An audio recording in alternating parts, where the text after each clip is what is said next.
Hello dear students, Pankaj education point में आपका स्वागत है। आप सभी लोगों को रक्षाबंधन की हार्दिक शुभकामनाएं, विशेषकर सभी बहनों को बहुत बहुत प्यार और शुभकामनाएं। आज मैं second poem the true beauty को पढ़ाऊंगा।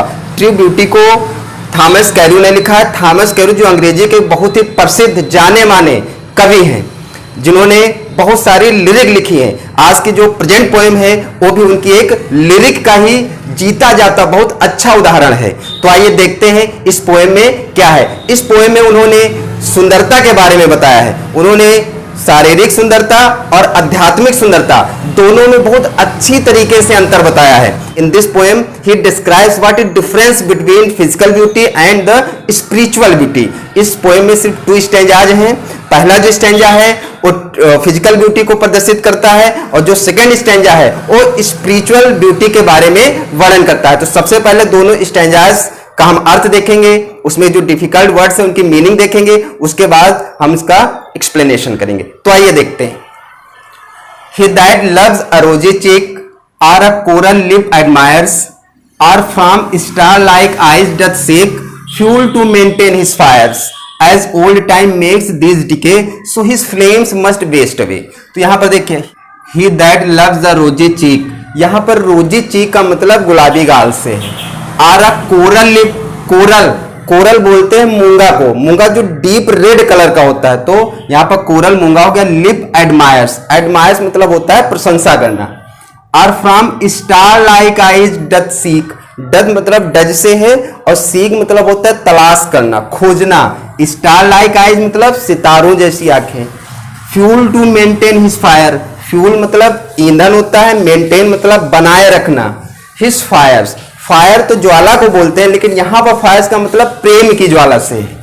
As old time makes these decay, decay मतलब होता है नष्ट कर देना, समाप्त कर देना। So his flames must waste away, waste away भी होता है समाप्त हो जाना। तो इसका मतलब समझिए, ही दैट लव्स अ रोजी चीक, यहां पर पोएट ये कहता है कि वह व्यक्ति जो अपनी प्रेमिका के गुलाबी गालों से प्रेम करता है, और अ कोरल लिप एडमायर्स, या फिर उसकी लाल लाल होठों की प्रशंसा करता है। तब ये कहा गया कि उसके जो लिप्स होते हैं वो इतने लाल होते हैं जितना कि मूंगा लाल होता है। तो यहाँ पर यह बताया कि यदि वो अपनी प्रेमिका के लाल लाल होठों की प्रशंसा करता है, और from star like eyes doth seek, या फिर उसकी सितारों जैसी आंखों में अपनी प्रेम की ज्वाला को मेंटेन रखने के लिए, अपने प्रेम की ज्वाला को बनाए रखने के लिए ईंधन की तलाश करता है। As old time makes these decay, अब यहां पर वो ये कह रहा है कि जो समय होता है वो इस तरह की सारी सुंदरता को क्या होता है, नष्ट कर देता है। कहने का मतलब यह है कि उसकी वही प्रेमिका जब बूढ़ी हो जाती है तो उसकी ये सारी सुंदरता क्या हो जाती है, समाप्त हो जाती है, और इस तरीके से उसकी जो प्रेम की अग्नि होती है वो भी समाप्त हो जाती है।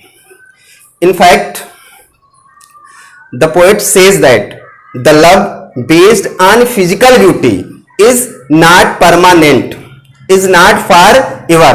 The love based on the physical attraction of a lady, the base of this type of love is not strong. The base of this type of love is very weak. He says that a man who loves his beloved only for his physical attraction, his love is not permanent. A man praises his beloved because her cheeks are as red as a rose. He admires her lips because her lips are as red as coral.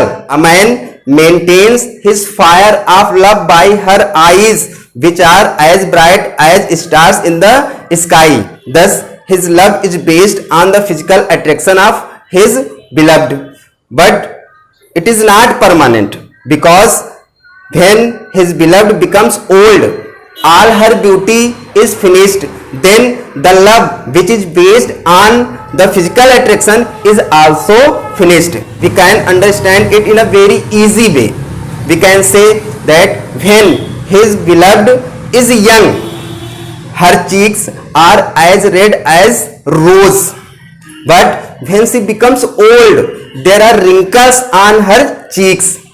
When she is young, her lips are as red as coral, but when she becomes old, the red color of her lips fades away. Her lips become dry when she is young. Her eyes are as bright as stars in the sky, but when she becomes old, it looks that her eyes are put in a socket.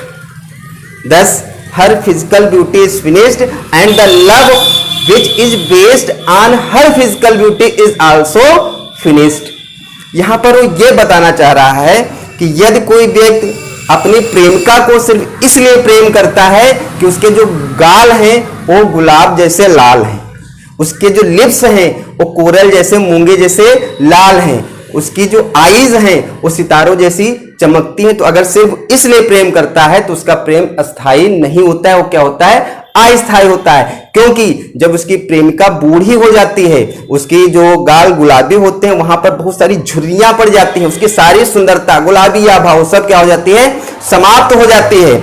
जब वो young थी, जब वो युवती थी, तो उसके जो लिप्स का कलर जो था मूंगे जैसा लाल था, लेकिन जब बूढ़ी हो जाती है तो उसके लिप्स क्या हो जाते हैं, बदसूरत हो जाते हैं, सूख जाते हैं। उसकी आंखें जो पहले सितारों जैसी चमक रही थी, लेकिन जब वो बूढ़ी हो जाती है तो ऐसा लगता है कि उसकी आंखें किसी एक ढांचे में रख दी गई हैं। जब उसकी सारी सुंदरता समाप्त हो जाती है तो वह प्रेम जो उसकी सुंदरता पर आधारित होता है वो भी क्या हो जाता है, समाप्त हो जाता है। तो इस वाले स्ट्रेंजा में पोएट ने बहुत अच्छी तरीके से शारीरिक सुंदरता का बखान किया है कि ये फिजिकल ब्यूटी क्या होती है, फिजिकल ब्यूटी क्या होती है, it is not for ever, it is short live, ये क्या होती है, कुछ समय के लिए होती है। लेकिन दूसरे स्टेंजा में पोएट ने आध्यात्मिक सुंदरता का वर्णन किया गया है, ट्रू ब्यूटी का वर्णन किया गया। What is true beauty, true beauty क्या है, सच्ची सुंदरता क्या है, उसका वर्णन किया गया है। उसने ये बताया कि जो सच्ची सुंदरता है वो हमारे कैरेक्टर में निहित है, जो सच्ची सुंदरता हमारी नैतिकता में निहित है, जो सच्ची सुंदरता हमारी आध्यात्मिकता में निहित है। तो दूसरा स्टैंजा देखते हैं जिसमें उन्होंने बताया कि सच्ची सुंदरता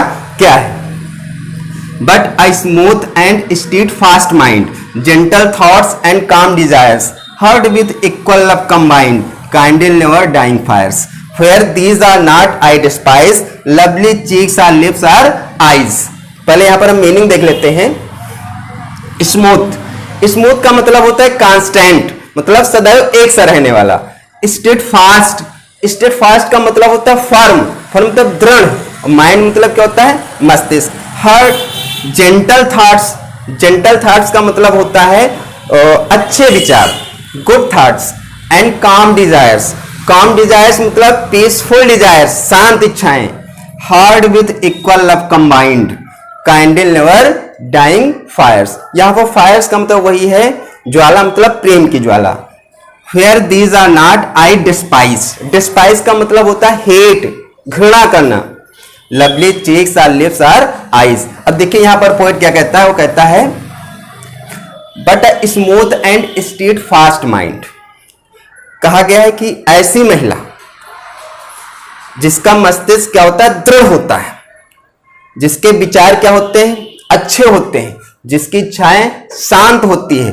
और ऐसा प्रेम जब दोनों में सेम डिग्री लव होता है, मतलब कह सकते हैं कि प्रेमी और प्रेमिका में जब एक समान प्रेम का भाव होता है, तो ये जो प्रेम होता है ये हमेशा के लिए होता है। और इस प्रेम की ज्वाला जो होती है कभी समाप्त नहीं होती। कहने का मतलब उसने ये बताया है कि जो सच्ची सुंदरता है, ये जो सच्चा प्रेम है, वो किस पर निर्भर होना चाहिए, अच्छे विचारों पर, शांत इच्छाओं पर, शुद्ध हृदय पर, अच्छे कैरेक्टर पर और दृढ़ मस्तिष्क पर। अगर इस तरह की विशेषताएं जिस औरत में होती हैं वही सुंदर स्त्री होती है। Where these are not, I despise, यहां पर पोएट ये कह रहा है कि जहां पर ये सारी क्वालिटीज नहीं होती हैं, जहां पर ये सारी विशेषताएं नहीं होती, जहां पर gentle thoughts, peaceful desire, firm mind और प्योर हार्ट, ये जहां पर नहीं होता है, तो कब ये कहता है कि मैं उस औरत से घृणा करता हूं, उस औरत के गुलाबी गालों से घृणा करता हूं, उसके लाल लाल ओठों से घृणा करता हूं, उसके सितारों जैसी आंखों से घृणा करता हूं, यदि उसके अंदर मोरल क्वालिटीज नहीं है। Here the poet describes the true beauty. He says that moral qualities are very necessary for true beauty.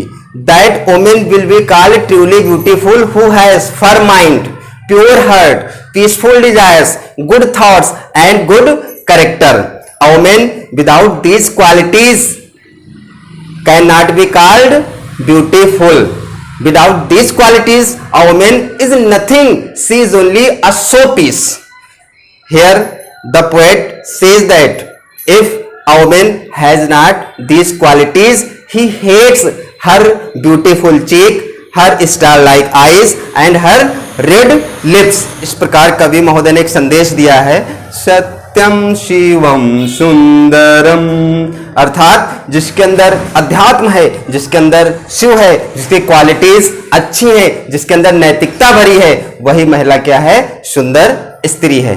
हम ये देख लेते हैं कि कमेंट में लिखने के लिए कौन कौन से पॉइंट्स बन सकते हैं. तो पहला पॉइंट तो ये बन सकता है कि ये जो पोएम है ये लिरिक है. तो मैं इससे पहला पॉइंट लिख सकते हैं कि the poem is in the form of lyric. दूसरा पॉइंट हम देख लेते हैं कहां पर कौन कौन सी फिगर ऑफ स्पीच है.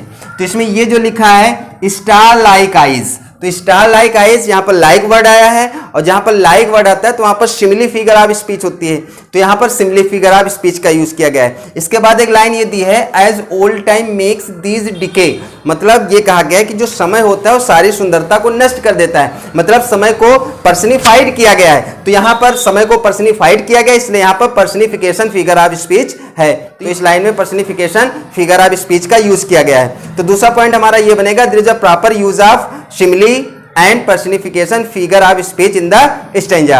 अब तीसरा पॉइंट हम इसके राइम स्कीम को लेकर के देख सकते हैं. तो देखिए यहाँ पर चीक, इसको हम ए मान लेते हैं, एडमायर्स इसको हम बी मान लेते हैं, सीक ये चीक से मिल रहा है तो ये हमारा ए हो गया. अब देखिए एडमायर्स फायर्स ये एक जैसे मिल रहे हैं तो ये बी हो गया. अब डिके इन दोनों से बिल्कुल अलग है तो ये सी हो गया. अब ये डिके से मिल रहा है तो ये हो गया सी. इस प्रकार से ये जो राइम स्कीम बन रही है, क्या बन रही है? ए बी सी सी, ये हमारी राइम स्कीम है. तो तीसरा पॉइंट ये बनेगा, the rhyme scheme of the stanza is A B C C. इसी तरीके से जो दूसरा स्टैंजा है इसमें भी यही सेम राइम स्कीम है. Mind combined, desires fires, despise eyes. तो यहां पर भी A B C same rhyme scheme है. अब मिलते हैं अगले वीडियो में. अगले वीडियो में इस पोएम के सेंट्रल आइडिया लेकर के आऊंगा. थैंक्स.